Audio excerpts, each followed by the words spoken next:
untuk pasaran Malaysia. Tapi ada customer yang request nak yang barang design dari China, aku buat masuk lah. Ini kotaknya agak besar.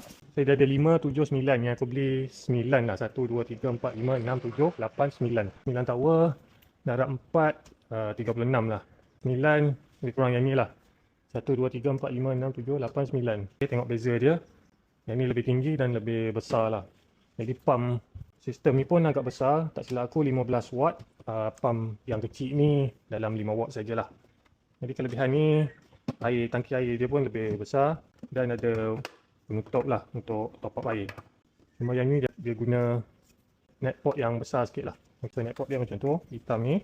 Dia semai dalam ni, lepas tu masukkan dalam. Kelebihan dia besar lah.